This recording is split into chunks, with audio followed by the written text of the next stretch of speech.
What's going on, y'all? Sorry for being late. Not only Ron is an L host. Every once in a while, I'm an L host too. It's all good. We here now. We here now. We in effect. What's going on, Chitchat? How's it going? Ain't nothing, brother. We in effect. We definitely in effect. But I feel like I need to do something real quick because in the spirit of my boy Big Ox, right? I feel like I need to do something. So we're gonna pause the show for literally 30 seconds. Hang on. Pause. Okay. I feel like I need to do something for my boy Big Ox. In the spirit of my man Big Ox. Yeah, y'all hang in there for a couple seconds. Let's see what Chitchat got for us. Yeah. Hey, chat. Y'all get in there. Get in the chat right now. Let me get some predictions tonight. Yeah, we got Kings in 5 or Kings in 6. Get on my boy Big Ox page. Right. So what I'm gonna do is my man Big Ox, I gotta get on his page. So I'm gonna get on my boy Big Ox page. That's what I'm gonna do. I'm gonna get on my boy Big Ox page. Yeah, okay, that's what I'm gonna do. That's what I'm about to do. So yes, sir. In the spirit of my boy Big Ox, let's do that. So I wanted to ask you, Chill, about last night. Let's start with last night. You got anything for the 3 games last night? Yeah, man. How do you feel about it? What's up? Let's recap. Well, I want to start with the Boston Celtics, who I'm very disappointed in.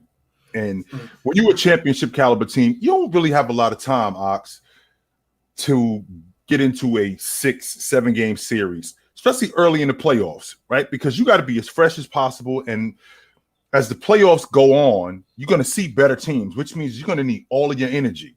So we can't have 6-7 game playoff series against teams who barely made the playoffs. Right. In the Atlanta Hawks. This team should have already been handled. Exactly like Philadelphia did Brooklyn. This Atlanta team should have already been handled, but they weren't. I was disappointed in Atlanta. I was disappointed in Boston last night. The way that they performed, particularly in the crunch. Anybody that knows me knows I'm a Jason Tatum guy. And the way that he performed in that second half, particularly the last 5 minutes of that fourth quarter, was unacceptable for a star. When you are that good and you want to be talked about like the best players in the you want to be talked about with the best players in the game, you step up to the challenge and you continuously do it. Mm-hmm. Now, there's going to be times in the regular season where you'll falter. When you get into the playoffs, you cannot have underwhelming performances when it's a duel. So I watched Larry Bird go at it with Dominique Wilkins. I watched Larry Bird go at it with Magic, right? I watched Ewing and Olajuwon get it on. I watched these matchups, and I watched each one of these guys step up to the challenge. Last night, I saw Jason Tatum, who reminded me of what Giannis did a couple of nights ago. He shrunk. He absolutely shrunk. No points in the last 5 minutes of the game. No rebounds. 1 assist. He didn't give them anything. Well, so while we're on Boston, since we started there, let me ask you this. Is ticking on to something with Joe Mazzulla? Is there a reason why Derek White was on the bench during that end of the stretch when he's been playing great all year? Marcus Smart was making mistakes. Why is Derek White on the bench? Is Joe Mazzulla's inexperience showing right now? Or? Now, I can get with that on some level, but I'm also of the belief that you go with the guys who got you there. Right. You go with the guys who got you there, and guys like Marcus Smart should know better. Down the stretch, even though he does have a history. If you remember last year in the playoffs when he played against Milwaukee, he was the one who had a big turnover at the end of the game where Milwaukee won in Game 5, and that series should have been closed out. So he does have a history of doing bonehead things, right? He does have a history of making big turnovers, but he's also got a history of making big plays too. We're talking about the reigning defensive player of the year last season, right? So we're also talking about a guy who is their best perimeter defender, one of their best perimeter ball handlers. So you go with the guys who got you there. And Marcus Smart did get them there. What I didn't appreciate that Malcolm Brogdon wasn't out there more. I understand he's a rotation guy, but the fact that he should have been out there a little bit more than what he was, that part I didn't understand. But the thing that I want to get on, I understand that Mazzulla is a little inexperienced. I do understand that part, but I also want to make sure we clear that he's got the personnel. He can't screw this up. He's got the personnel to put them in the right position. And a lot of times, great players overcome bad coaching. And last night was a perfect opportunity to do that. And Jason Tatum shrunk in the moment. 100%. He shrunk in the moment. Now, when I think about the Clippers, and you touched on it, Bob, I thought the Clippers had a legit shot in beating Phoenix. I did. I thought they had a legit shot in beating Phoenix.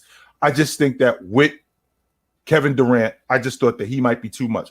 But while I'm watching that series and I'm watching Russell Westbrook perform and I'm watching him do the other things, we all know that he's going to shoot the basketball a certain way. We all know that. We all know he's going to turn the basketball over. We all know that.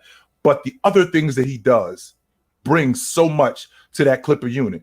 Health was a big factor in them winning. And had those dudes been healthy, and I don't even mean Kawhi Leonard and Paul George. I think if they have Paul George, I think we're looking at a different series. It may go 7.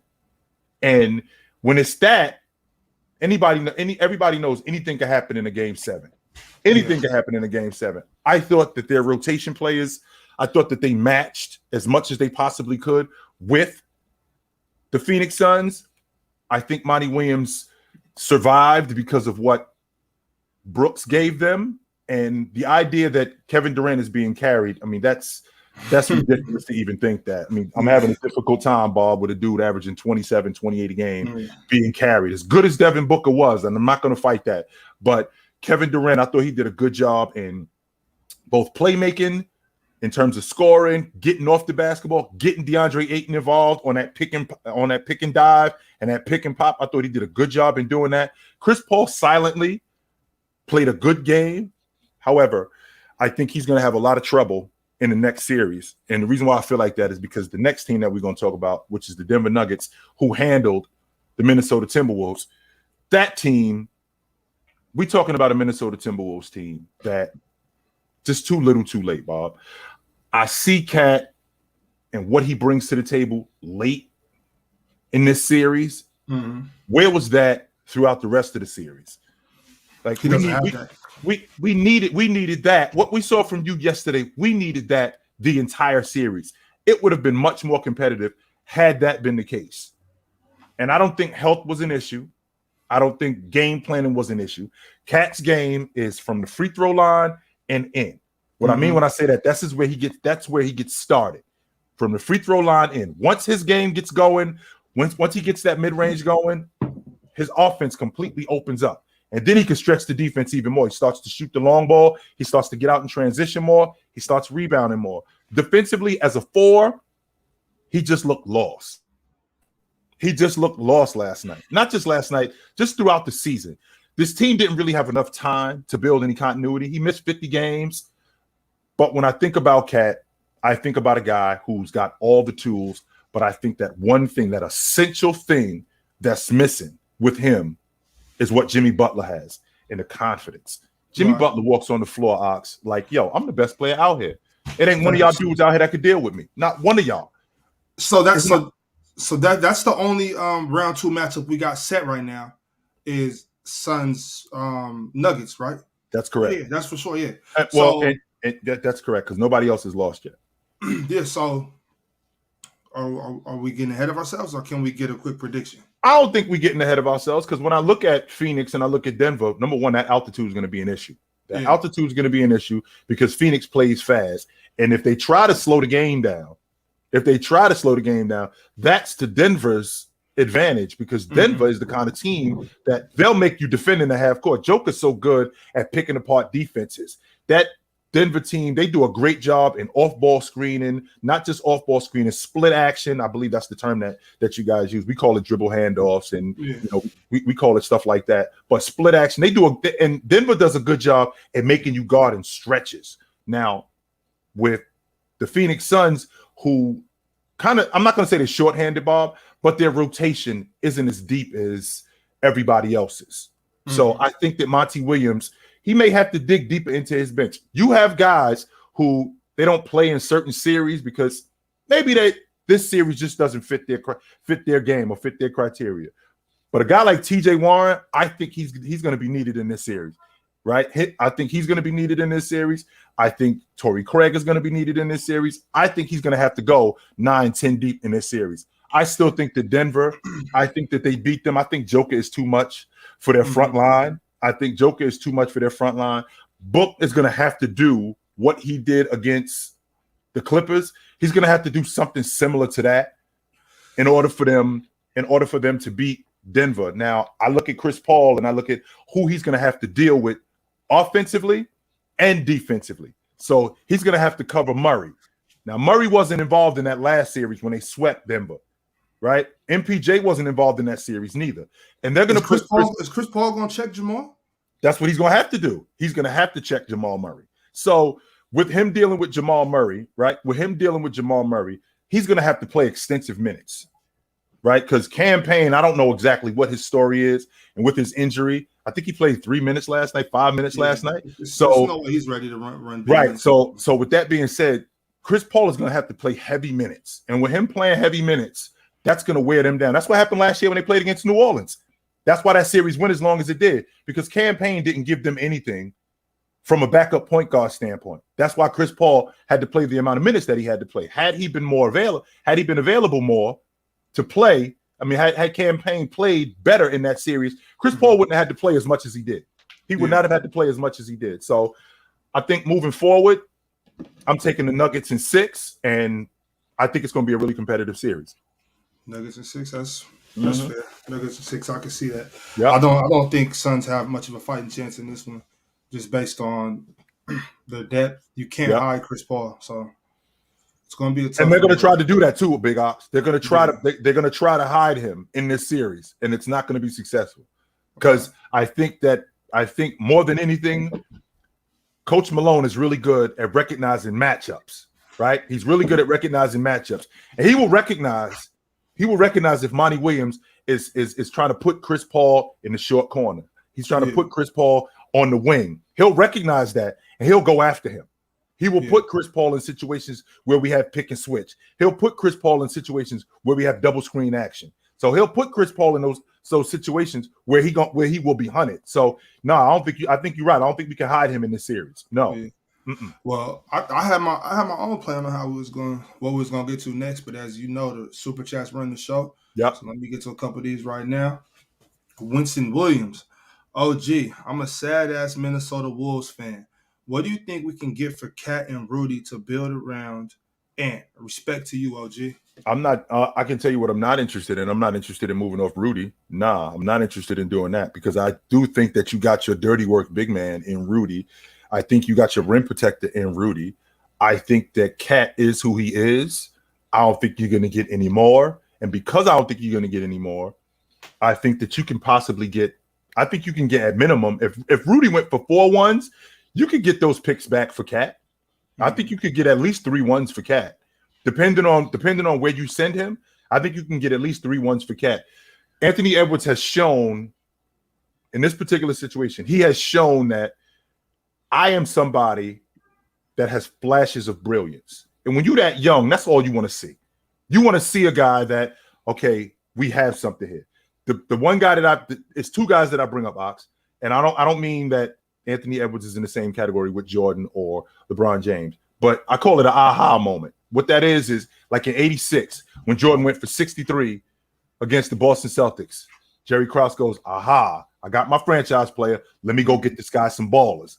Right? Yeah. Same thing with LeBron James in 2007 when he took them to the NBA Finals. That was Cleveland's aha moment. We got our guy. Let's go get this guy some ballers. Well, I'm looking at Anthony Edwards, and this was almost like an aha moment. Okay, I think I got my alpha. Let me go get this guy let me go put some pieces around this guy, because I think we got a legit opportunity to do something serious here. I'm not ready to move off Rudy, because I've always felt like you need a big to rebound. You need a big to protect the rim. You need a big to protect the paint. And Rudy is still one of the best in the game at that. And he can finish around the rim. If I'm not mistaken, Rudy still has one of the highest field goal percentages in the game while averaging double figures. He still can do that.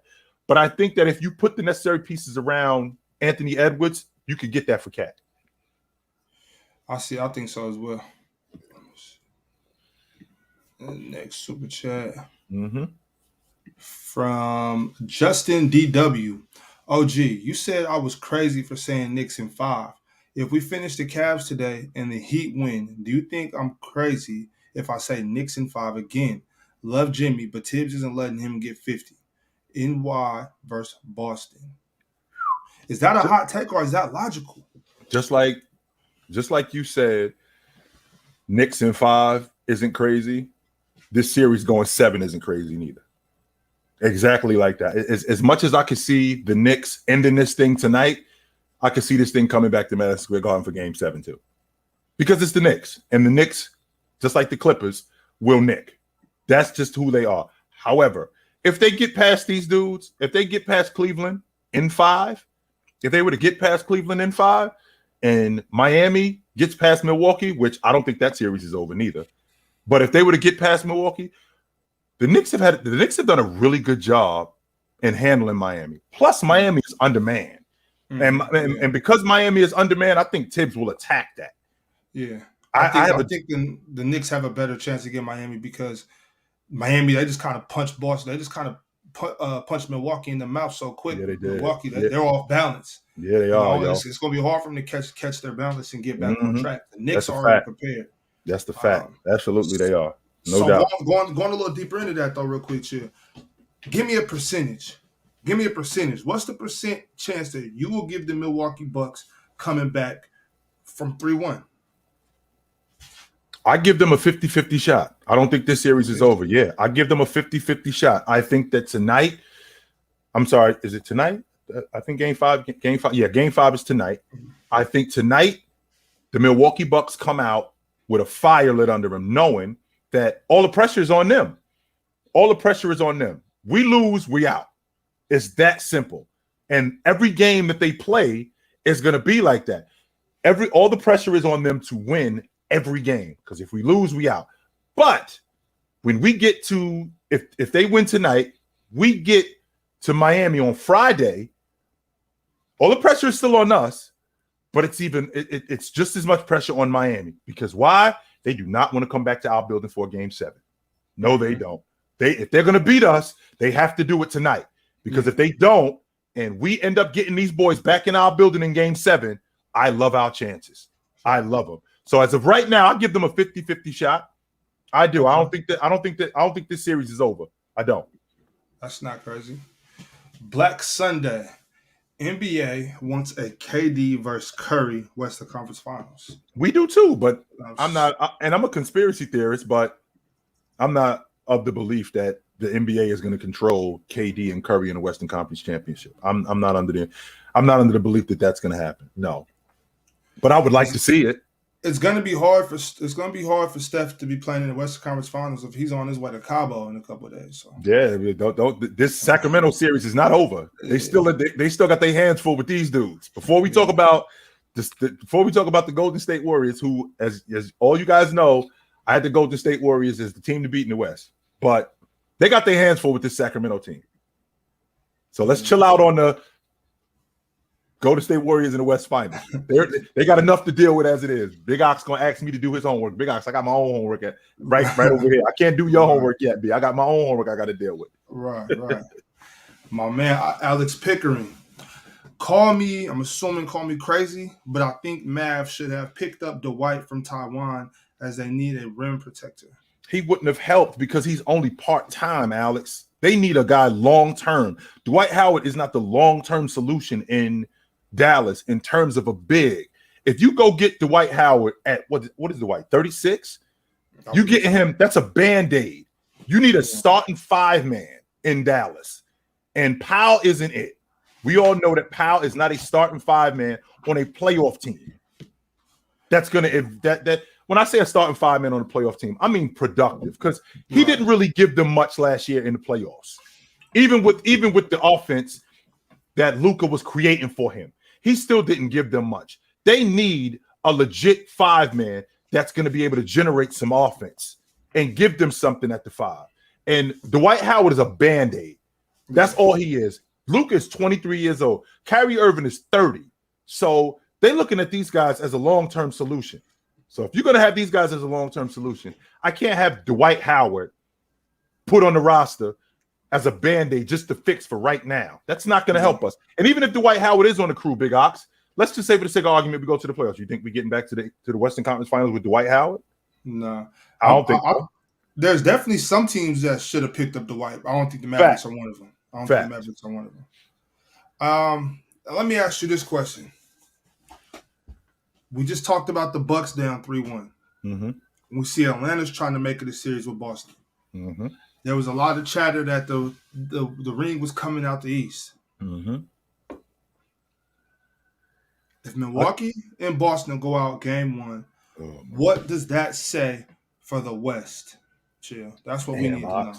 So are you asking me if the number 1 and the number 2 seed get bounced in round 1? What does this mean for the Western Conference? What does this mean for the Western Conference? Chill? Wow. If that happens, that has never happened before. Because I went back and did some homework. So in 94, the number 1 seed, Seattle Supersonics, got bounced in round 1. Houston won a championship, right? So in 2011, San Antonio Spurs got bounced in the first round. Dallas won a championship. So the idea that the two best teams in a respective conference get bounced, I think the floodgates open up. Even though the defending champ is in the Western Conference in the Golden State Warriors, I would, if both Milwaukee and Boston are out, I would have to say that Golden State is winning the NBA championship again. I would have to, simply because who else? The only team that could challenge Golden State, I think, for the Western Conference is the Denver Nuggets. I don't think it's Phoenix. I think it's the Denver Nuggets. I think they're the only team that has a legit shot at beating them. I look at the other teams in the West. I look at Phoenix. I look at Sacramento. All these other teams. No love for the Lakers. No love for that. And the reason why I don't have any love for the Lakers at this particular time. One reason and one reason only. Same reason why I feel about Philadelphia. They're going to go as far as Anthony Davis takes them. And I'm not sure that Anthony Davis is going to hold up. I'm just not sure. Yeah. Every time he hits the floor, I cringe. Every time he hits the floor, I cringe. I'm being honest with you guys. When he hits the floor and he's grabbing something, I'm thinking, here we go. And it just feels, it's just too scary to me with him. And then the same thing with Embiid. If this was in January, he'd be out a month. If this was January, he would be out a month. This injury is a lot worse than what they're telling us. Way worse than what they're telling us. And on top of that, him playing with this injury, he's not going to be nearly as dominant and as effective because, number one, he hasn't played in a week. He hasn't run in a week. This thing is still trying to get this thing at least manageable. So that's a big problem. So when I look at the Western Conference, it's actually set up. If the number 1 and the number 2 seed in the East were to get bounced, I look at the Western Conference and I think Golden State is. I said they were the team to beat, and I still feel like that. Especially if those two things happen. That's gonna be scary. Yo, Herm, Rob, y'all here? Yeah, I'm here. I have a question. Ask you. Do you guys think all these teams have a Do you guys think all these play teams have an advantage for teams that are resting for the playoffs right now? Which teams? Like the Lakers and the Miami Heat that are playing teams that have like an advantage to push the tempo in these intense situations. I've always felt like, to be honest with you, I've always felt like a team that's sitting around is more vulnerable than a team that's been playing. And the reason why I feel like that is because I put it in the term of a boxer. Who would you rather fight? Would you rather fight a dude who's been sitting on his ass or somebody who just got finished whooping somebody's ass? I'll tell you who I don't want to fight. I don't want to fight the dude who just got off somebody's ass because he's looking at me like, I'll whoop your ass too right now. Adrenaline is pumping. I'll whoop your ass right now. So with that being said, a team that's been sitting, don't get me wrong, you need the rest, but when you're sitting too long, it throws you off rhythm. It throws the chemistry off. Now you got to get that back. Prime example would be the Lakers in 2001. The reason why Philadelphia beat them that first game, just so you guys know, the Lakers had 10 days off. 10 days off. The Philadelphia 76ers beat Milwaukee in Game 7 on Sunday. That Game 1 was on Wednesday. That was 2 days later. They was ready to rock and roll. They were ready to rock and roll. So your idea of the play of guys, of teams with play in, I think that they do have an advantage simply because they got to play more and they're going to continue to build that chemistry and stay fresh and stay hot. And even just to piggyback on what you said, Gilbert Arenas, Paul George, all these guys are talking about even conditioning now at this point, right? Conditioning, practice. Some guys aren't even self-motivated to keep their rhythm, keep their shooting. Some guys, they'll just say, yo, I have a week off. I'm going to take a week. I might go to Cabo. You know what I mean? Like, so even if they're locked in a playoff game, at this point, we can't hold people to what they do outside of the court. So I agree with you. I think, the guys that are already locked in and they're fighting for their playoff lives, they got no choice but to be locked in. You know what I mean? Besides the guys, they could take a break. They may not get their shooting. And now you're slow. Now you're coming out cold. Now your body's not warmed up. You got to get back into the motion. Now you lose that first game, and now you put yourself in the hole. You know what I mean? So I agree with you. I want to touch on this, y'all. Do y'all believe Kawhi Leonard's career is done? Yes. I don't believe he's over. I don't believe he's over, but I don't think that he is going to be. I don't think he's going to be around in 2 more years because I don't think his body's going to hold up. I think that he plays out this contract. I think he plays out this contract. They can't just get rid of him. Number one, he's under contract. Number two, they need him. Simply because a new stadium, right? They opening up a new arena. So how we gonna? So we're gonna open up a new store, and the person that we featuring ain't here. Well, that's not gonna work for revenue because the reason why we coming to the new store is because of the product that you have. If you don't have that, what we coming for, right? So there's no reason for us to do that. It makes a better case for Westbrook at this point too, right? Like now, because you re-sign Russ for sure. Yeah, they asked Ty Lue, like, do you guys want to have him back? And Ty Lue did not hesitate with he said, yo, I'd love to have him back. But if you get a bigger bag somewhere else, why not? But I think LA at this point, Ballmer, your hands are tied, my man. You got someone that is way more durable, you know what I mean? He still has the charisma, you know what I mean? And everybody that keeps saying that Russell lost a step, where? I ain't see it. He's getting down. I think some change is coming, though. I don't know. There's gonna be changes, but I don't know how you guys feel about this though. But do you think the Clippers need to put a package together with Paul George and try to get a legit number one guy, just so they can build around that guy instead if they could do that? Yes. If they could do that, sure. Because remember where we are now with the Clippers. They had one. Which one was that? Shy, Gilgeous Alexander. They traded for Paul George. Now remember when they did. You gotta remember who Prest is, man. Yeah. Remember when they did it. But to your point, Doc Rivers did not want to do that. Agreed. Of all the guys that they were trading, that was it's basically like you in a parking lot and you see all these new cars and you got this Ferrari tucked in the corner and you telling this dude, yo, pick whichever one you want. And he sees that Ferrari in the corner and he goes, wait a minute, what is that? You like, damn, I was hoping you didn't see that. No. He probably trying to hide it too. Like, no. This is my daughter's car. It's my daughter's car. I was hoping you didn't see that. But now that you saw I gotta show it to you. And at that time, you got to remember who Leonard was, right? He had just come off winning the NBA championship a year before that. Now, a year before that, he just came up winning the NBA champ. That season before that, winning the NBA championship, and Shy was unproven, right? Mm-hmm. But we kind of knew what it looked like he was going to turn into something special. Mm-hmm. It looked like he was going to turn into something special. The flashes weren't flashes. The flashes were not flashes. It looked like he was going to turn into something special. And Doc did not want to give him up. He didn't. But I understood why at that time. Because Kawhi Leonard was Kawhi Leonard. I understand. I understand that. 100%. I just want to touch back on you guys were talking about the Mavs thing. So I remember the super chat was asking about the White thing. I would take a look at him as a backup for the Mavs. Yeah, that's the thing. But as a starting big, I agree with you. No, you don't do that. The 2 fits that I would go for, depending on how the Cavs series go, I think they're gonna move Allen. And if I'm the Mavs, I make a stab at Allen. If not, I don't think the Cavs doing it though. I'm trying to tell you, the Cavs are gonna keep him. They go keep it. They better keep him. Mobley 21, Allen 24. Right. We ain't moving off him. Yeah, that's why. But you never know. It might be the things where guy you could consider trading could be Garland, but I don't know. No.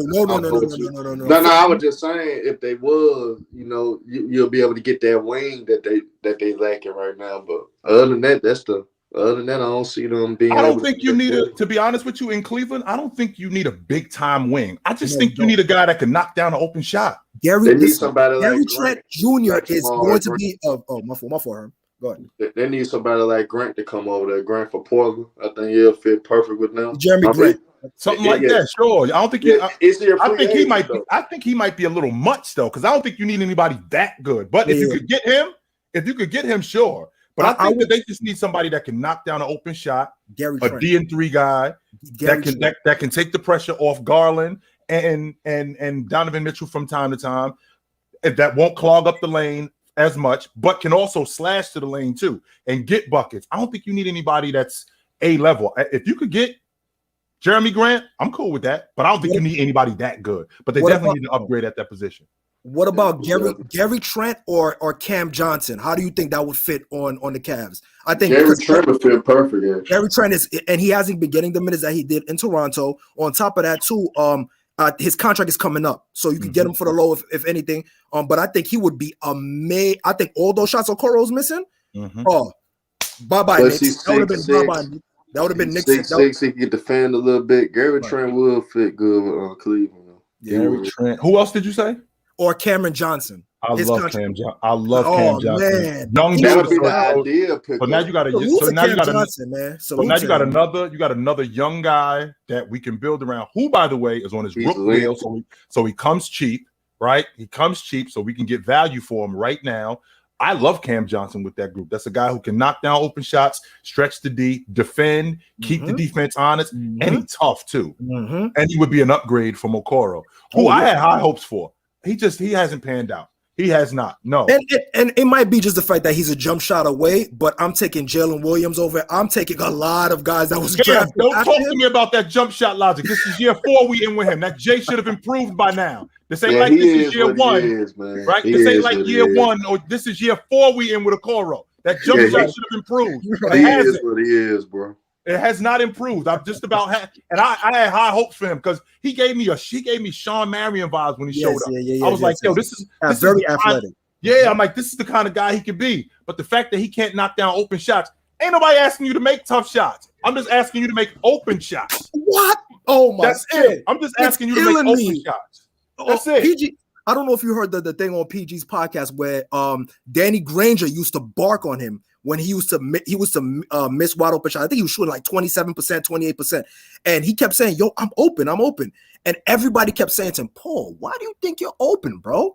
And he said it finally clicked in after a couple of games, like, oh, I'm trash. You leave me open because I'm trash. Oh, okay. And then that's when we saw the change in his, and then, the following year, his jump shot got, you know what I mean? So it's funny that you say that, man. You hear that logic. The last thing, as a basketball player, you don't want to hear 2 things. You don't want to be the double team, man. The guy that they doubling off. That's number 1. And you don't want to hear, in the words of Jalen Rose, he with us. You don't want to hear that. You do not want to hear that. Chill, I got something better. You don't want to be like Dylan Brooks. You don't want to be like that guy right now. That's what you don't want to be like. Dylan Brooks should be embarrassed. You don't want to be like him. And what he asked for 40, right? What Braun gave him, 40. 20 and 20, and a 7-piece on the side with a 6. And a 7-piece on the side. The 7-piece was extra. We threw the extra. That's no charge. That was no charge right there. You hold on to that. That's 7-piece. That's all you. That's extra. That come with the meal. You should be embarrassed as an NBA player. Dylan Brooks, you should be embarrassed. Man, he's terrible, fellas, I appreciate y'all pulling up. Appreciate it. Keep it moving. Y'all know it's a 3-hour show. You already know. Appreciate y'all stopping. Good to see y'all, fellas. Yo, listen, man, I don't care what anybody says. King and 6, man. Kings and 6. All right, my brother. Yes, sir. Good to see you, bro. Good to see you, man. No doubt. Right. Big time tonight, Big Ox. I'm excited about tonight, yo. I am. Yeah. I'm excited about tonight. We got playoff basketball. I'm in effect with my boy Big Ox. I know that the Clippers is out, but I'm repping with my boy Big Ox. I'm a Leonard fan, man. I'm a big time Kawhi Leonard fan. I had an opportunity to see him when he came down here when he was with the Clippers. They came down here. This was in 2020. Yeah, 2020 he came down here. Yeah, I've always been a big Kawhi Leonard fan, just because he was an issue in California even back in when we was seniors, juniors in high school. Right. But one of the guys I went to high school with played with him at San Diego State, so I used to watch those games all the time. So I was always real big on Kawhi Leonard. Word. But yeah, California dude. Yeah. Let's get back into these super chats. What we got? Rollo 555. 76ers Nets finals. 76ers Nuggets finals. I'm sorry. Nuggets in 6. That would be must-see TV because Joker and Embiid in the finals, that would definitely be must-see TV.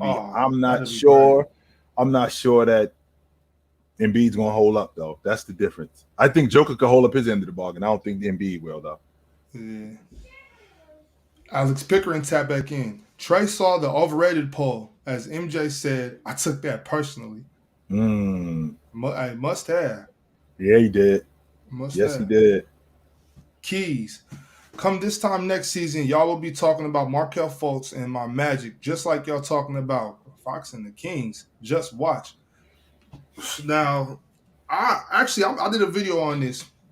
I'm real big on the Magic in the future, especially Paolo Banchero and Franz Wagner. I love that duo right there. Yeah. But I don't know if next season, what you think, Shields? Is this going to be? Well, I'll tell you what, they wasn't that far away from the play-in tournament. And I do think that they take a step next year. Bowl is going to be better. The question that I have with Cole Anthony is he going to take the next step as a lead guard and be one of the better lead guards in the game, right?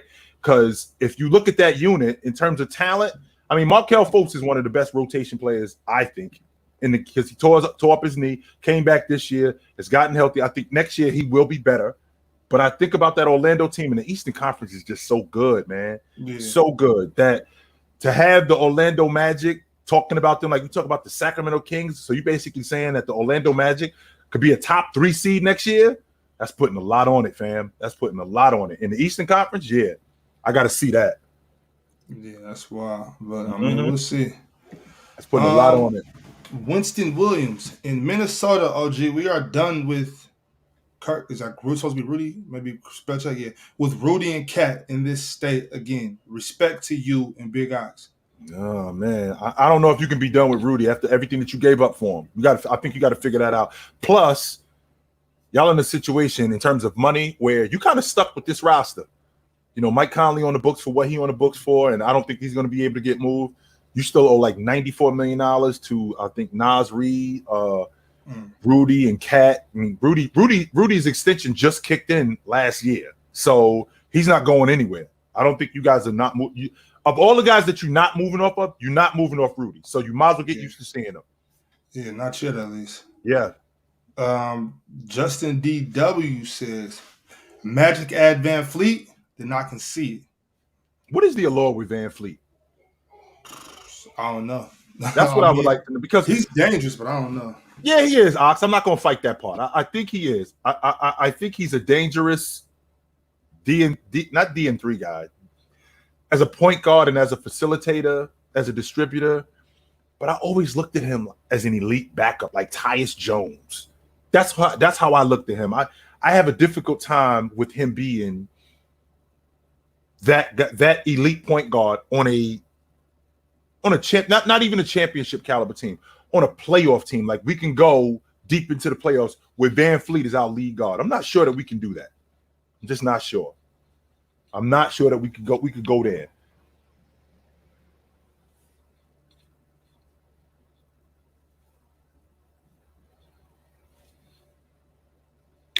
Andrew G. C. Chill. I tried to get on the Tatum train, but they should have let Brown take the shots at the end. He was on one. Vice versa when Tatum is hot too. Just so you know, Jaylen Brown, he didn't score in the last 5 minutes of the game either. He only took one shot. That was it. He only took one shot. So as bad as Jason Tatum was, Jaylen Brown was as equally as bad. It wasn't that it was just Jason Tatum who was bad, who I was very disappointed in last night. Very disappointed in him. But Jaylen Brown was equally as bad at the end of the game. He was. Atlanta went on a 22-4 run to end the game. 22-4 in like the last 5 minutes. A championship caliber team does not have that kind of collapse. No, they don't. Yeah. So kind of people been in there commenting like, how come y'all got Clippers jerseys on? You know, I wanted to just show some love to Kawhi. You know, what's your take on that though, Chill? Like, have we covered that enough, or do we want to get into that? We can still get into it. I was just so you know, I was riding with my man Big Ox. Big Ox came in with the Clipper jersey, so I grabbed mine, and this was about Kawhi Leonard more than anything. The biggest he's one of the biggest what if superstars Yeah. Biggest what if accomplished superstars. You know, Grant Hill, as accomplished as he is, he's a what if. Penny was accomplished. He was a what if. Derrick Rose. When I think about Kawhi Leonard, I think he's ahead of those guys simply because of him being able to take his team to the NBA championship. Now, what we can't disregard is it's not a load management thing. His body was breaking down years ago, and they tried to manage it. The problem is that it's just gotten progressively worse, and they're still trying to manage it. I think that, and I personally think in 2 years, I don't think that he's going to be in the league because I don't think his body's going to hold up. His knees in particular, I don't think his body's going to hold up. But I do think that there are stretches where he could still be productive. I do think that there's still areas where he could still be productive. I'm not sure, unlike Victor Oladipo, who had a torn quad and a torn patella tendon, kind of like Kawhi Leonard, but Vic's is a little bit different because Vic spent all that time trying to come back, and Vic looks like it's about time because Vic doesn't have that explosiveness anymore. He doesn't really have that pop anymore like he used to. I'm not saying that Vic is over, but it looks like it might be that time for him. Kawhi Leonard, on the other hand, I still feel like there's something left there. But I just think like 2 years tops. I think that's as far as I'm going with him. Okay. What do we think about Kawhi, fellas? What's up? I wish he was healthy because I enjoy watching him play, but sometimes it's a part of the game. A lot of pitchers, a lot of players who I know, like in baseball, they had a lot of problems due to their arms, and you would never see them again. So It's real sad, but I want him to be good. But I got some questions. I'll let the rest of them go. What y'all think about Kawhi? Yeah, man. Go on. Guns, go ahead, Guns. It's one of those things when it comes to Kawhi that, I don't believe that he's necessarily done. I do think he's probably done as one of those players that you lean on, absolutely. And I think that if he is going to kind of continue a long NBA career, or at least continue it outside of what he's got left on his contract, he's going to have to do something where he adjusts his game and probably kind of maybe falls into like a slightly above average role player, possibly. Like a six man, so to speak. I don't know, maybe not necessarily a six man, but like because he's still one of these players. Like I know recently you guys have been talking about, having people come up and say, oh, he's retired, but it's like the man's still putting up like 30 plus points a game before going out. And it's like, who are you going to get to replace that? But it is one of those things where if he can kind of go to more of a kind of just a role player role, maybe he's not being expected to do too much other than maybe play a little bit of defense and put up 10, 15 points a game, he might still be able to kind of continue his career for another 4 or 5 years. See, the problem with that is they tried to do that with him this year, right? They tried to do that with him this year in terms of bringing him along slow. But the problem is that 10 points, that 12 points turned into 15. That 15 turned into 19. That 19 turned into 24. And then when you saw what you saw in the playoffs. So you're going to get stretches where he's awesome. But then what's going to happen is what happened now. He's going to break down. He's not even looking awesome. He's looking like the best player in a playoff series. Right. KD and That's what I'm saying. And then what's going to end up happening is he's going to break down again. And then you're going to be let down again because he can't hold up. Not because he can't play, because he clearly still has the goods. Still has the goods. If he was healthy, me and Big Ox already had this conversation. Had he been at least 80%, this series is way different between the Phoenix Suns. Way different. Because he was playing KD to a tie. Maybe even outplaying KD. I just want to run off real quick because I know how time is. I have an idea to help the WNBA, but I'll save that for another time. Ant-Man rebuild. No, I want to hear that. I'll let you know. But Ant-Man rebuild, I agree with you on that. He's the only one that I've seen that says he wants to win in Minnesota. Talk about he don't want to get sweat. He looks hungry. You need to keep him there. Also, the real question for you, my man, chill. I know you're against the play-in, but Jimmy's 56. Without the play-in, we would have never saw that. That's what I'm talking about. See, that's what I'm talking about. That's the problem. That's what I mean right here. When I said Jimmy Butler, I underappreciate him in the regular season because if I could get, I don't mean 56, but if I could get playoff Jimmy Butler in the regular season, we wouldn't be in the play-in tournament. They'd be a top 5 seed. I agree. So, but now you like kind of stuck because you're like, oh, but he did drop 56 because hold of the on. See That's not saying? true. That's not true. Wasn't Miami the 7 playing the 8 in the play-in? No, Yeah, but they lost the Atlanta. first Yeah, he game. was. They Yeah, lost to lost to Atlanta. Atlanta. Yeah. So now you And then they played in the 9. Yeah, then they played for the 10th spot, Yeah, the then they beat second, the the last Bulls. spot. Yeah, That's what I'm they ended saying. up- They would have never made I it. think the problem with the play Yeah, no, is they that would have made it because Miami was already the 7, weren't they? Right, they was already in the playoffs. Oh, okay, Yeah, okay. So That's my fault. That's my fault. Yeah, That's without my the play-in, that would have been. I get exactly why right. they did the play-in because the problem is they just need to cut the amount of games. I think that's just what they're going to have to do eventually. And I don't know if they're trying to future plan for expansions or something like that. But I don't know, man. I do understand you because it just doesn't make sense to me that a team under 500 can make the playoffs. Like, what is this logic about? What is this logic about cutting games? Because what essentially it is this generation telling me you want to get paid more for doing less. And you want me to and you want me to talk about you like I talk about Jabal, like I talk about Elijah, like I talk about Chamberlain, like I talk about Jordan. But those dudes did it at a level that's unparalleled like this. Why are you cutting games? Because you're gonna because this is what you also have too. You also have better technology, better travel, better facilities, better what I think hotels, and all of that good stuff. Yet you're still playing less. I think what it is that people want the idea of making the regular season feel more impactful. So I think what they want is a sort of like a pseudo NFL kind of season where every game just feels more meaningful. I think that's what it is because I don't think you'll ever get that in the NBA.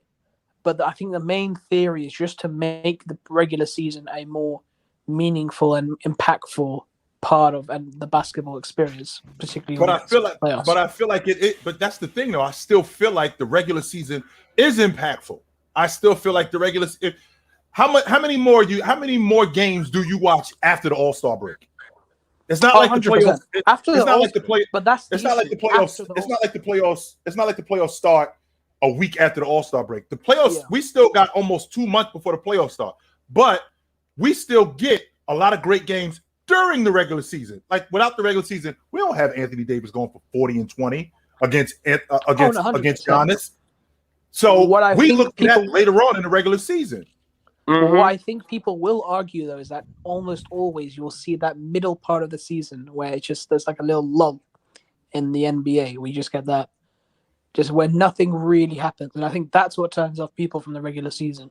They call it the dog days of the. They call it the dog days of the NBA. So it's like the end of December to like the middle of February. End of December, early January, that period. To like the middle. Like this the dog days of the season. That I'm not saying like cut the entire to a 40-game season. I'm saying what people want to do is just cut some games, make the NBA regular season feel more impactful. I don't think I'm with you. I don't think they need to do that, but that's. What about that tournament? What about the in-season tournament though? That's where I was going. That's where I was going with it. What are y'all thoughts on that? I don't see what the point is, honestly. I know what it is. It's a money grab. Sure, it's a money. That's all it is more than anything. It's a money grab. I don't get what you're gonna get out of it. Just purely like. I'm telling you. How do y'all feel about the in-season tournament? Let us know in the chat. If you look at the Charlotte Hornets, if you look at the Orlando Magic, who end up in this in-season tournament, and they're coming into this tournament on a 4-game winning streak. Now remember, this tournament is a 1-game elimination.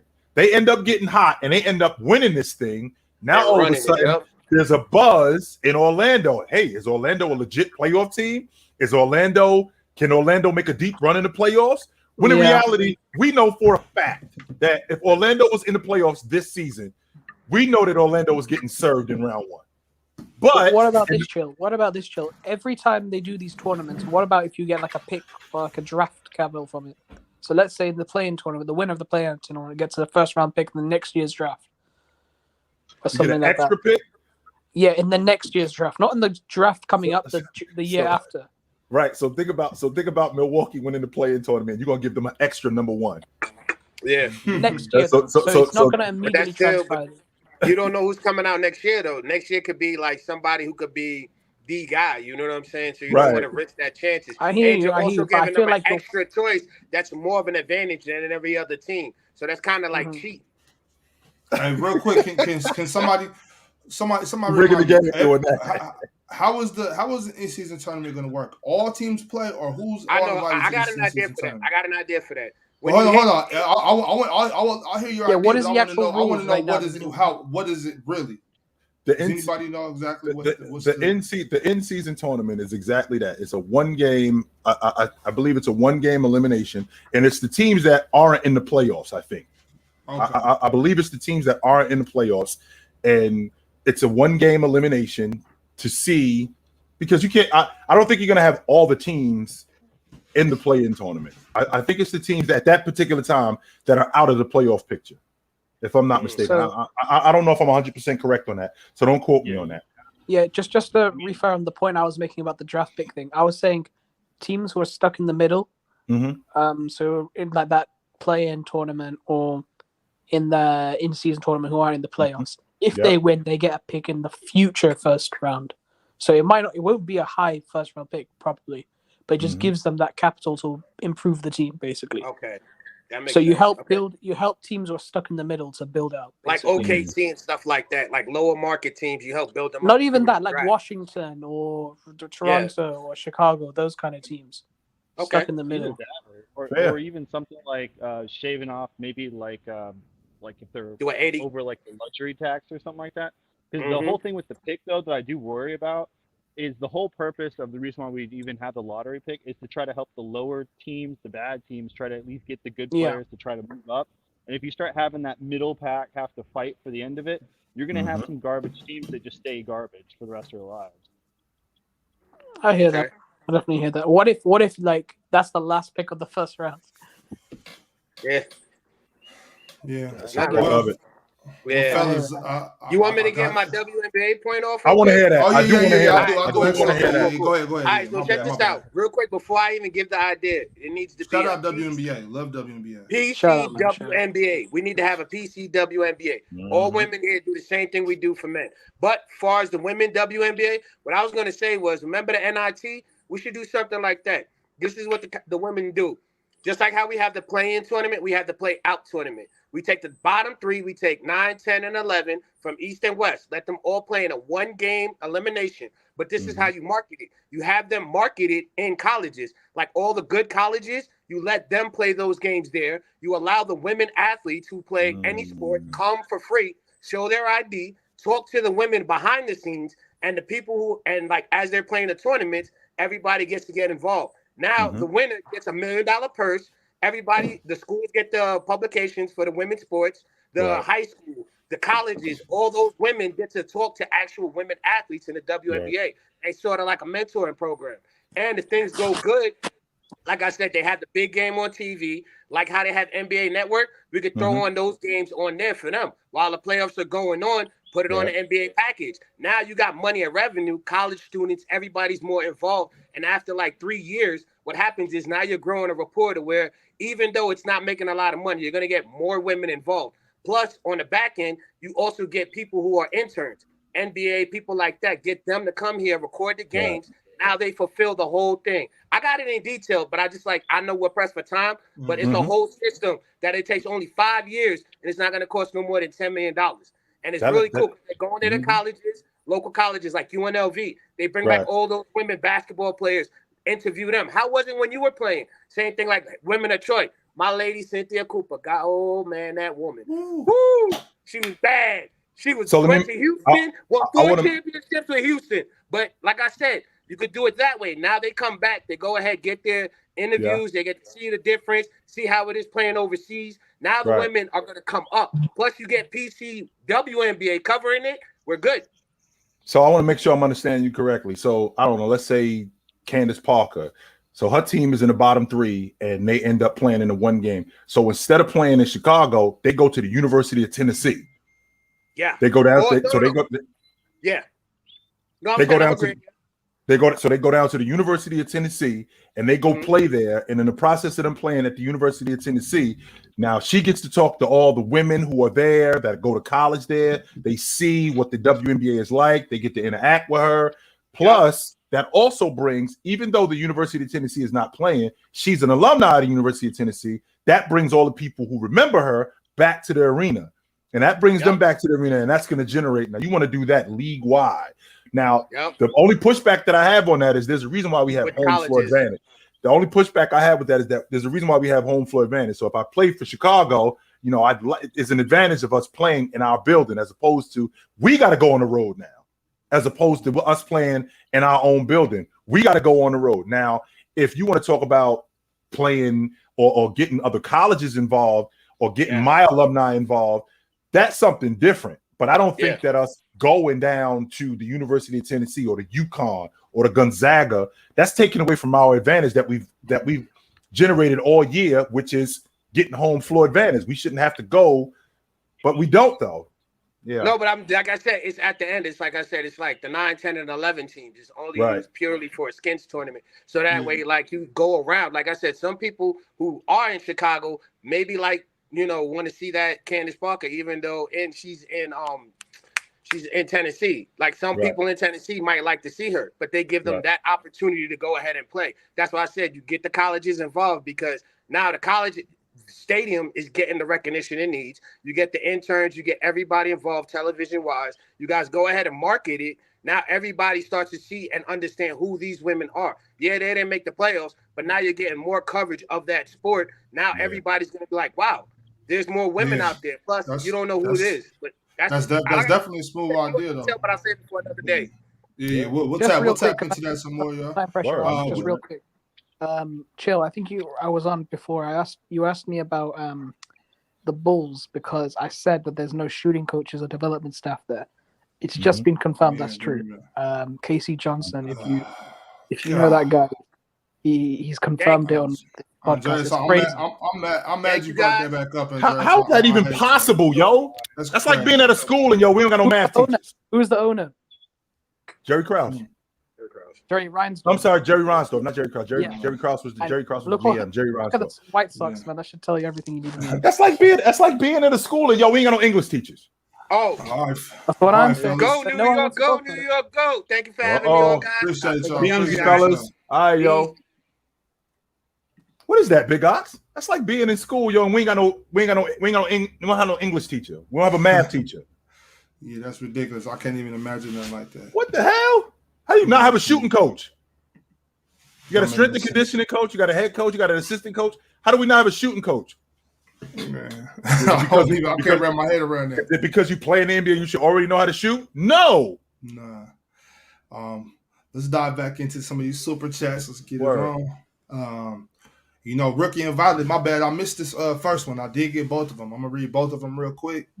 Appreciate you for tapping in. Rookie and the Violet Hour. When it comes to rebuilding a team, instead of trading superstar for superstar, should teams focus on tons of A or B plus role players to be inviting? I always felt like I'm sorry. I'm gonna put the second one with it. Came back with, I don't know if my first one came in. When it comes to rebuilding a team, shouldn't teams focus on developing solid A plus role players instead of superstars to be inviting to free agents? 76ers in the finals. I always felt like, to your first question, all people say to me is, you draft the best player. Well, that's not necessarily true. Right. If I got my franchise player, like I don't need another. Prime example, Big Ox, would be when the Portland Trailblazers ended up taking Sam Bowie and passed on Jordan.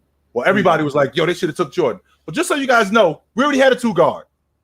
And he was real good. His name was Clyde Drexler. Right. We didn't know who Jordan was at that point. So when you already have this and we're building a unit, okay, I got this. So let me get this.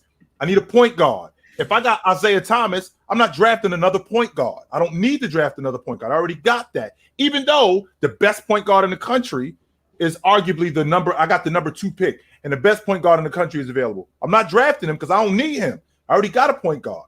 So I always felt like you draft for need and fit instead of just drafting the best available player, because that's how you build a unit and a successful unit. Yeah, no doubt. I always have had that argument a couple times. Well, not always. I've had it. I've just had it a couple times where I'm like, we're not drafting just the best player, and some people think it's a bad idea. But I'm like, if we're trying to build a team, build what you want. If I got just Right. like you said, Clyde didn't make no sense to draft Jay, even though Jay became what he was. Right. In hindsight, but right there, it's like if I got one of the best small power forwards in the NBA, I'm not going to draft another power forward if we don't got a point guard. I'm looking for the next best point guard. And to your point, and to the point of the question that was asked, I can't just develop role players, and the reason why I can't just develop role players is because my superstars, Anthony Edwards is turning into a superstar, so I can't stop developing him, right? Because there's still room for improvement for him. I can't just look at him and go, okay, this dude is nice. Let me develop the role players. No, I got to develop him too because he's going to grow with the unit, and that's what's going to make the unit better. So I got to continue to develop both. Exactly. I like this one from Justin DW. This was a solid question from you, Justin. What player do you believe isn't playing to their full potential or advantage, like Andrew Wiggins from Minnesota to Golden State? Think Tyus Jones, one of those type of guys. One player that's not playing to his full potential right now.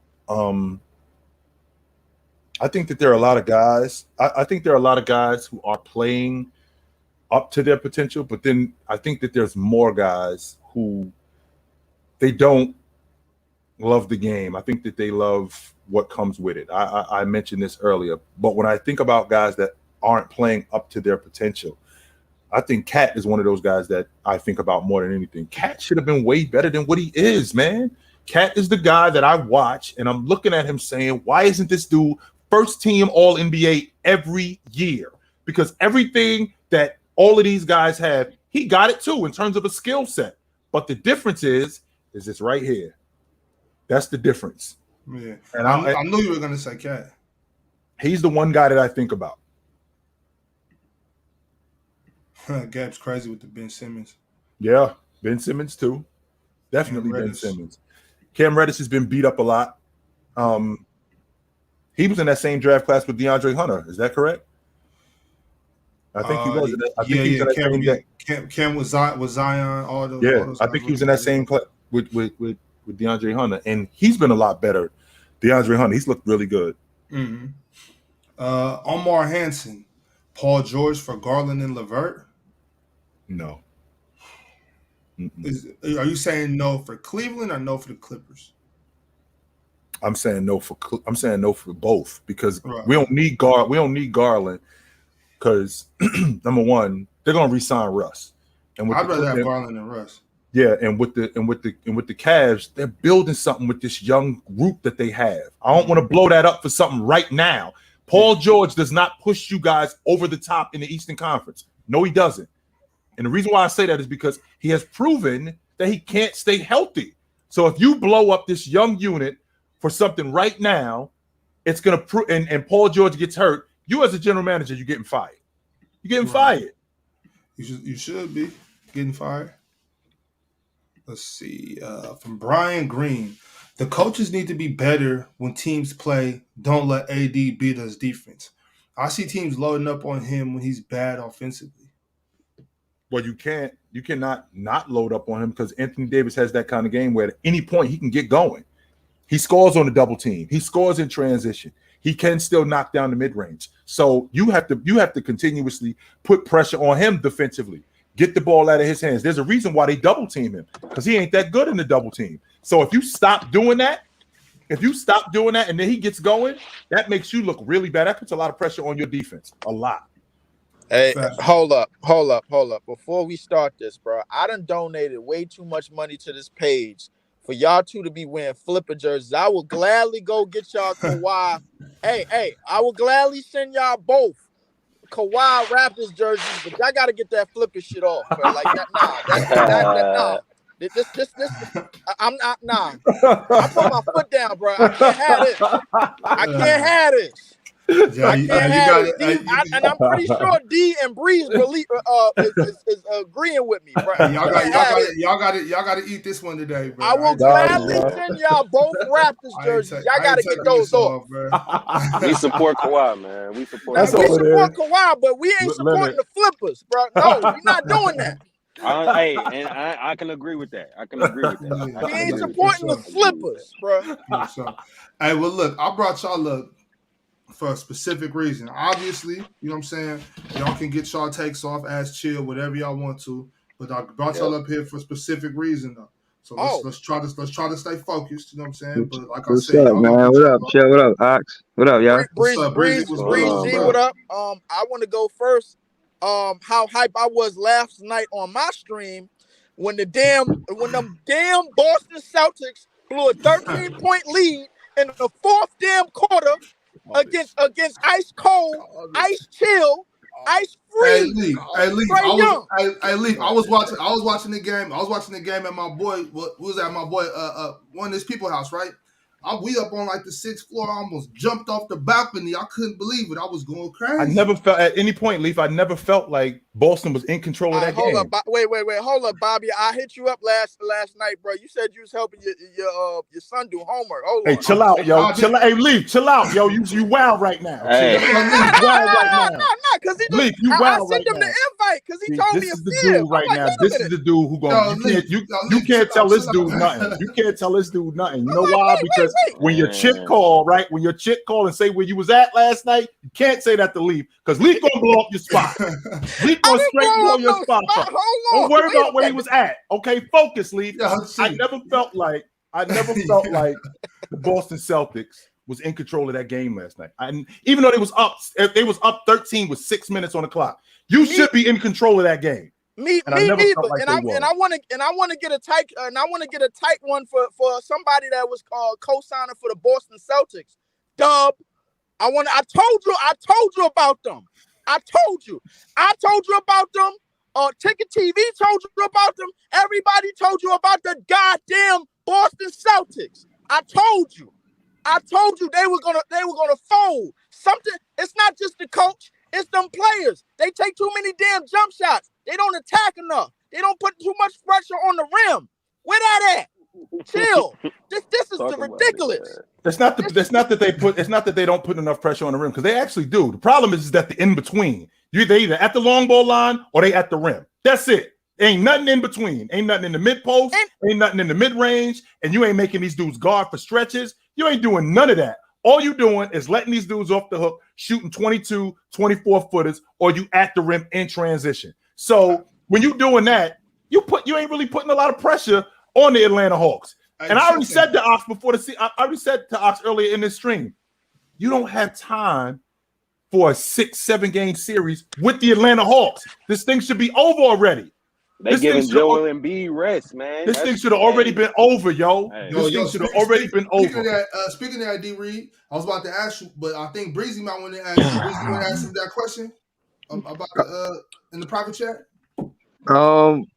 What are you talking about? The 76ers? Yeah, about Philly. Oh, nah. I was watching the show and some rookie named Violet had asked that question. It was at the end of a super chat. Right. I don't care I hope Philly lose. You know what I mean? I got no love for Philly. You know what I'm saying? I don't got no love for Philly neither.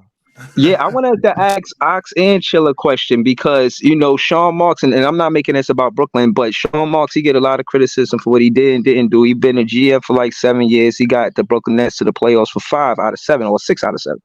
So what I'm asking Ox and Chill is, how long do you think that a GM should be in the front office with a certain amount of success? Because I know the playoffs is a certain amount of success, but it looked like we want to be a championship contending team, and right now I feel like we're a playoff team. But my question to Ox and Chill is, how long did the GM of the Sacramento Kings been in office, or did y'all go through a bunch of GMs, or is it the same GM? Monty just got here a few seasons. I think they had Vladi a couple years ago. Yeah, we have Vladi.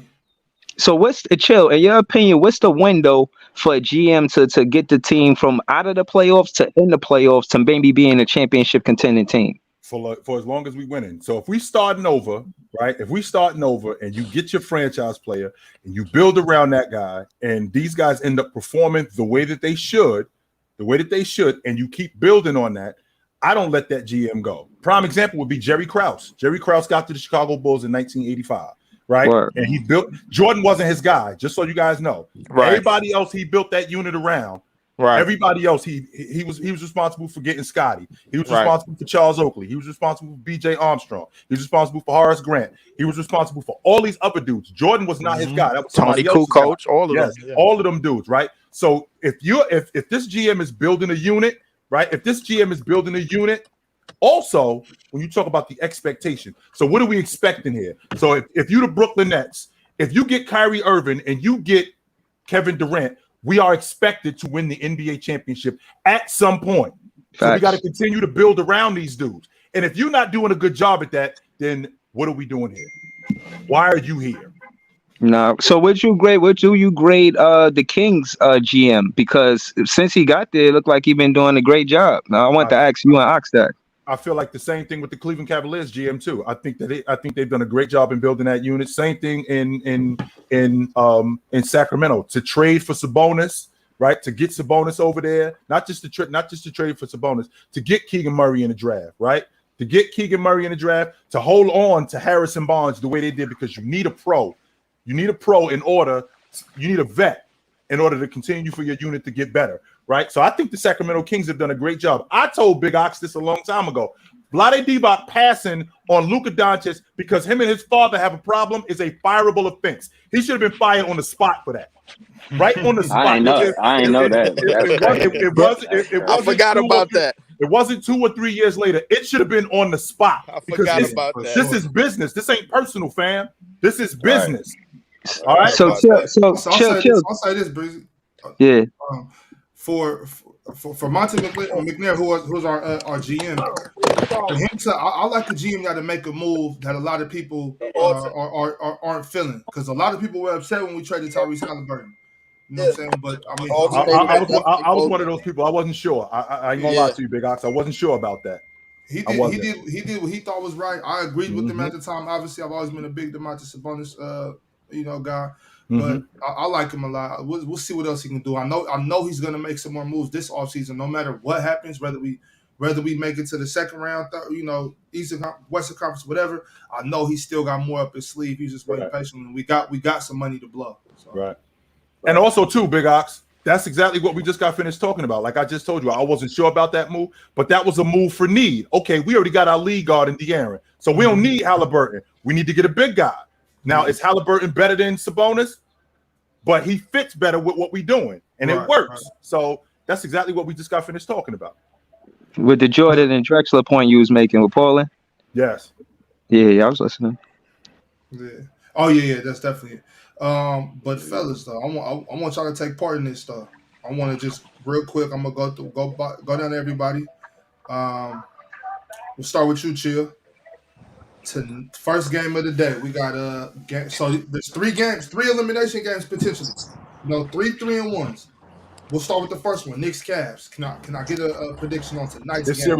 This series is not coming back to New York. It's over tonight. It's a wrap. What? No, Donovan not letting them go out on their home floor in 5. No. So tonight, D-Reed, you got Cavs tonight. Chill, you got Knicks tonight. Cavs, I got Cavs. I got the Cavs, man. The Knicks is gonna show you who they are, bro. It's the Knicks. Come on, man. Next question. Donovan Mitchell just had a bad game. He not about to let that happen on the home floor. And it's the Knicks, bro. Come on. They gonna fall when this one. Who you got, Breezy? I got Knicks in 6. I got Cavs winning tonight. I got the Knicks winning at the Garden that 6th game. I think Mobley shows up. I think he's been the X factor on why the Cavs is losing. They're getting nothing from the front court. There's too much offensive obligation on Garland and Donovan Mitchell. It's not going to be enough. The Knicks winning 7 or 6, but the Knicks win the series and in 6, general. Yeah, I give them 6. That sounds about accurate. They ain't winning tonight though. Okay, well, just tonight. Let's move back out west. Game 2, Lakers Grizz. Lakers up 3-1. What's it gonna be? I got the Lakers. Hold on. Shit. Let's go in order, y'all. Let's go in order. We got to draw it out. Let me do my thing, Leaf. Chill. Who you got first? Who you got? This series shouldn't even came back to Memphis. This series should have already been over. They should have swept them dudes. I think this thing ends tonight. D-Reed, who you got? Yeah, I got the Lakers. This game tonight on Anthony Davis. This game tonight on. Don't be surprised if you see a 37-14 game. Bro, from that's what I'm saying, OG. Like he's been all time defensively. Mm-hmm. You know what I'm saying? But that closeout game, yeah, AD got to have at least 30 tonight. Don't be surprised if you see something like that. I would be cool. Like if AD had LeBron's stat line, for the series, I'll take 20, 20, and 5 blocks. I take This it'll already be over. But when It'll be finished already. when you giving me 12, 11 and 5 blocks, like no, that's not. Hold up. What you mean you'll take 20 and 20 and set? What you mean you'll take that? 20 and 20 like I guess 20 and 20. I bet. Sure. LeBron's stat line is something AD should be doing every game. That's all. That's what I'm saying.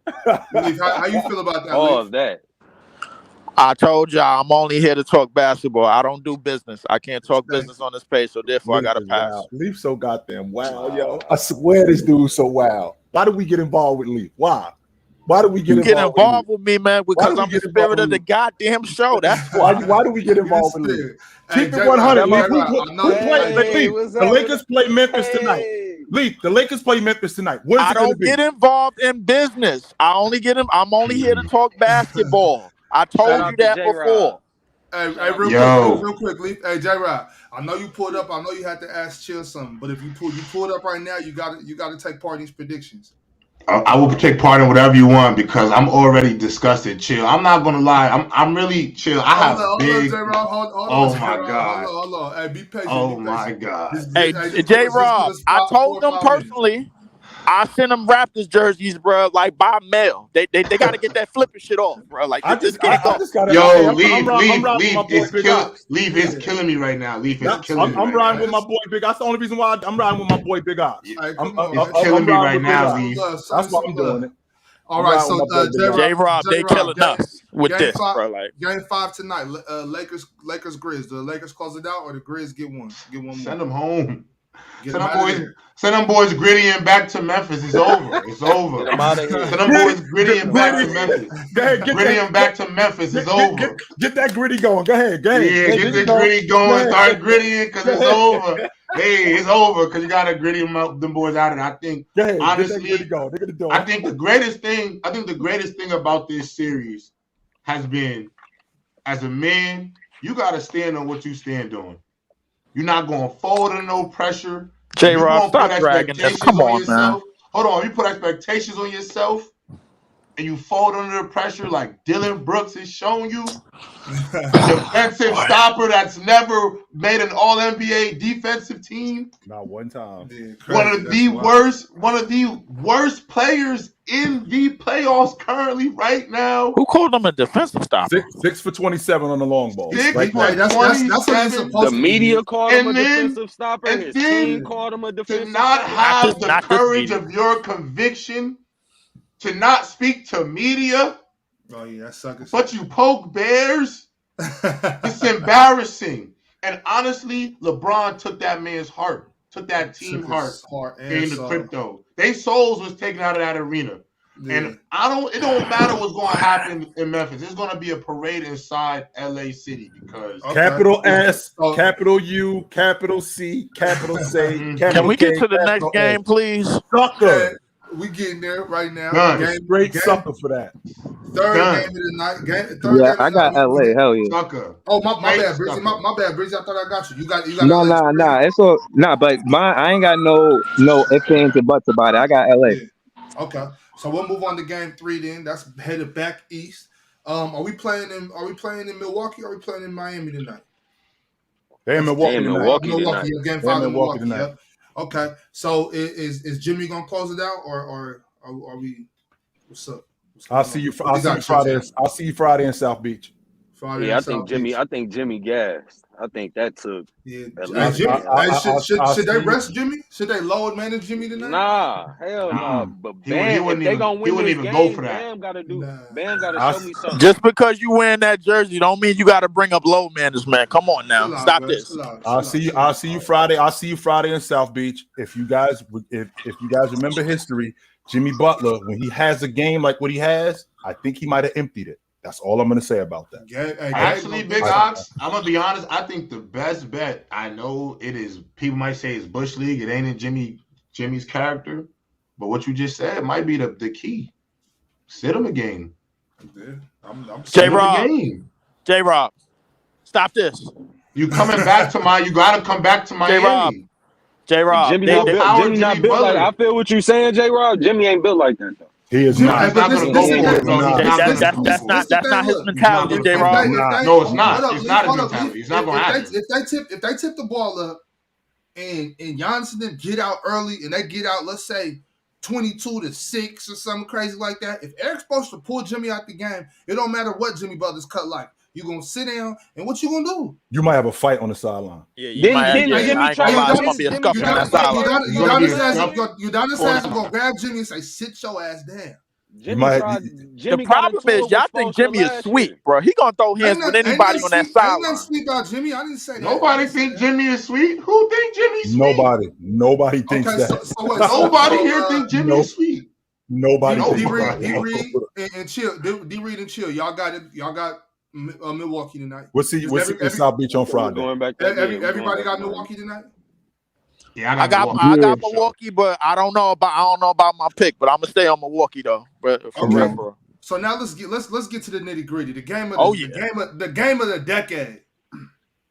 The game. It's 4 games tonight. No, just 3. It is 4. It is 4. It is 4. And I ain't gonna lie, there's some good hockey on tonight too, y'all. I'm just letting y'all know. Hey, game 5 in the Golden One Center.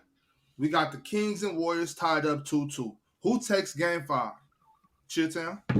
I told you this before, Big Ox. It ain't that big. It's not that big a deal to win game 1 and game 2 on your home floor. But when you at home in game 5 and the series is tied and the loser is facing an elimination game, possibly on the road, we're talking about something completely different. Dudes play a little bit tighter. Not only do dudes play a little bit tighter, they're not as productive. This Golden State Warrior team, they coming in here, they battle tested. And they're not that good on the road. We already know that. But they battle tested. So they're prepared for this environment. I like the Warriors tonight. I do. Who you got, D-Reed? I think the Kings gonna win this game. I think the whole team seeing their leader playing through injury. No ifs, ands, or buts. No tomorrow. Like I think that's gonna rally. And I think the whole arena gonna be turned up tonight for sure. But I think that leadership role that De'Aaron taking on right now, and I'm playing through injury. It ain't no way I'm sitting down. I think the team gonna rally around it. J-Rob, who you got? I'm not gonna lie. I've been going back and forth, and I this one of those things where I'm gonna go with my heart instead of my head. You know what I'm saying? No ifs, ands, or buts about it. That's where you're usually right. No ifs, ands, or buts about it. Let's light the beam tonight. So I'm going to take the Kings. Gabe, who you got? The Sacramento Kings. And I also got Chilltown. We coming home to Friday to rest. We're not coming home to play another game. You got to believe in playoff Jimmy. You got to believe in him. Breezy, hey, hold on. Oh, go ahead, hey, Leaf, ain't nobody no Green Bay Packers fans no more. You're not a Green Bay Packers fan no more, man. No. Hey, Leaf, you are not welcome in New York, so don't even come. You're not a Jet. All we seen was the brim. I ain't see the team. Time out. Sidebar. Stay focused, Leaf. Stay focused. I got my bad. Hey, Leaf, don't let y'all really trying me out here. Y'all trying me out here. I just seen the logo on the hat. Hey, Breezy, who you got? Who you gonna got see it tonight? again? Game 5, Kings. Warriors. I'm gonna go with the Kings for the reason D. said. That attitude. I seen Fox in an interview. He said we ain't scared of nobody, and also I believe that all of the noise that the Grizzlies was making about how they next up, I think is really the Kings. I think the Kings is.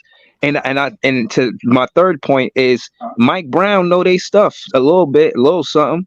I think he utilizes some of that for game 5 and he tries to stifle. I don't know what he's going to do, but like you said, Ox, this is probably going to be the game of the night.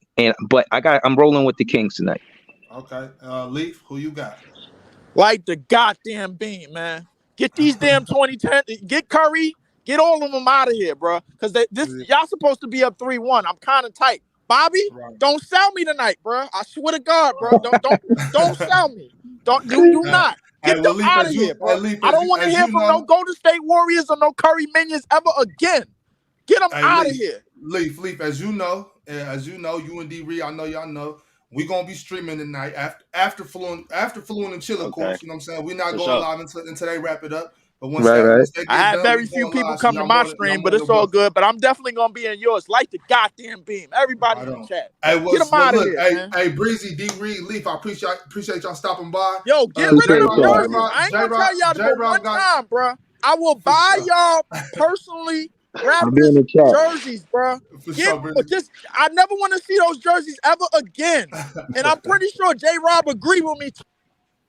I do. Hey, Gabe, you chilling? Yeah, I'm chilling. What up, J-Rob? I guess J-Rob. Dale the legend. What's up, man? What up, brother? All right, so chill, man. Why? I just want to know, like, what is with these jerseys? I just need to understand it because, to me, the flippers are the biggest failure in NBA history. History, without question. And I'm gonna tell you when it all started, Ox. It all started when the New Balance commercial came out.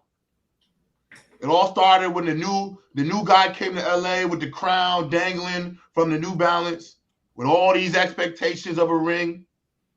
You moved heaven and earth.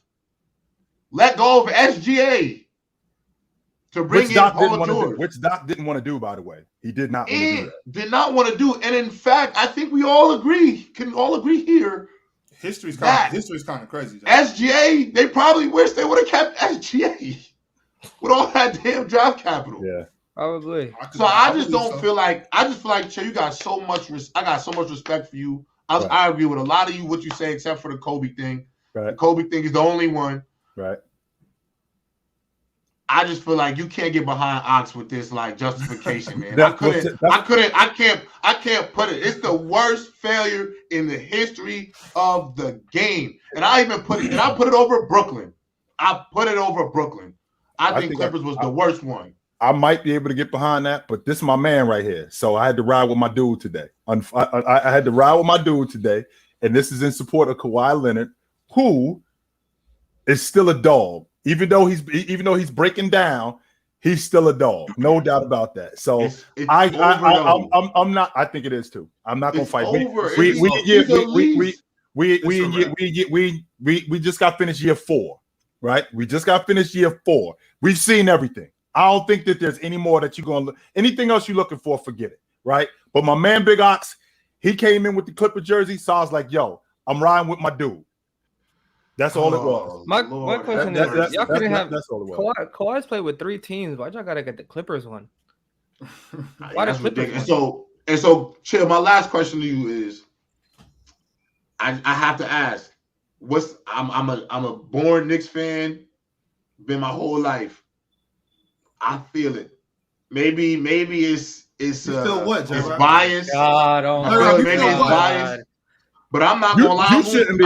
I'm rooting for Miami. I'm rooting for Miami. You shouldn't be saying nothing because the Miami Heat looking at the Knicks looking at y'all like they want all the smoke. They don't want to I want them. They do not. They want some of the smoke. They want all the smoke with y'all. Chill. That's what I was just about to say. If we draw the Heat, do you see us going to the Eastern Conference Finals? They looking at you dudes like they want all the smoke with y'all. I want to make sure we clear on that. Now everything that the Knicks are doing to the Cavs, I had the Cavs doing to the Knicks. Everything. I had the Cavs front line beating up the Knicks front line. That's not been going on. Mitchell Robinson dominating, right? Mitchell Robinson, Hartenstein coming off the bench, giving you great minutes. That rotation of the New York Knicks looking way better than the Cleveland Cavaliers rotation. Josh Hart might be the MVP of this series. Absolute dog. He might be the MVP of this series, considering how he covers Mitchell, how he covers Donovan Mitchell. No switching. Don't switch. When we get on a pick and roll, don't switch. Give me some room. Let me get around it. Run him off the pick, but let me get back. Do not switch. Everything that I had the Cleveland Cavaliers doing to the Knicks are doing to them. I don't think this series is coming back to Madison Square Garden. I think it's over tonight. And make sure we 100% clear. Don't think for 1 second that this Miami Heat team, the Knicks are looking at them like, yeah, this might be tough. They want all the smoke with you dudes. They don't want some of it or all of it. They want all the smoke. I promise you, we are. Everybody in Madison Square Garden is a fan of the Heat right now. We want the Miami Heat. I hear that. But check it out though, y'all. That might be misguided. Obviously, you want them overplaying Milwaukee. You do. but that still might be misguided. Miami got some dogs in that front line. You know what I'm see him? saying? Like Caleb Martin is a dog. Gabe Vincent is a dog. So it's like I think they can match that Josh Hart, Jalen Brunson energy, especially with Kyle Lowry's older. He's not the same Kyle Lowry, but Kyle Lowry he does those things like when you go on a run in the third quarter and you get quick 4 buckets, Kyle Lowry's gonna come down take that right charge. Boom. Now he hit a 3. Now it's a 7. He's a good vet. He's a good vet to have. The Miami got them dogs still. They don't got Vic. They don't got Tyler Hero no more. But it's not gonna be sweet either way you spin it. Just so you know, but you don't think the Knicks got no dogs? No. I started by saying that. What I'm saying is I think Miami's dog matches the Knicks dog. I think it's too big. Because there's one dog that the Miami Heat still ain't get enough from yet, and I ain't seen him come to play yet. And we all know who he is. Bam. Bam. That dog has not come to fight yet. What has Julius Randle done? Hey, I'm sorry, fellas. I'm sorry. What has he done? Please answer the question. What has he done? Listen, he's been better than he's. Hey, I'm sorry, fellas. We got to bounce. We got to bounce. We got to bounce. We got to bounce, fellas. We got to bounce. I'm sorry. We got to bounce, fellas. So we about to get up out of here, but we do got to finish these quick super chats real quick. That was I wish J-Rob would have jumped on earlier. We could have got into we could have got into that, no doubt. But, you know, hey, super chats are a priority. So yes, sir. Eric Wallace, Chilltown, Big Ox. What y'all think about Paul George saying Lonzo Ball the most talented point guard in the NBA? I don't know about most talented. I think that's a stretch, but he's definitely one of the main reasons why the Bulls went the other way. He's one of the main reasons why they went the other way. Yeah, I really like Lonzo. I do too. I'm a huge fan. Let me not say liked. I still like Lonzo. Yeah. I'm praying for Lonzo. I hope everything works out. Word. And, Demon Corey Harris. When you gonna put the 2018 draft up with the best? When it becomes 2020, when it comes 2035, when we've seen everything that we're gonna see from these dudes. That's why 2018 is 5 years ago. That's it. You want to put 2018 up there with 1984 with Olajuwon and Jordan and Barkley and Stockton? You want to put 2018 up there with 1996 with Bryant and Allen Iverson and Ray Allen and all of them dudes? No, that was 4 years ago. Give me a break, man. No, we ain't doing that. Hell no, we ain't doing that. Black. If there was no play-in and the 1 through 8 picks were in order to the best team records out of the playoffs, would teams still tank? I don't think they would. No, I don't think they would, because your record would be because it's still a matter of division too. So like if you had a worse record than the third place team in the Atlantic Division, but you still won a division, I mean, you ain't tanking. You still trying to win a division.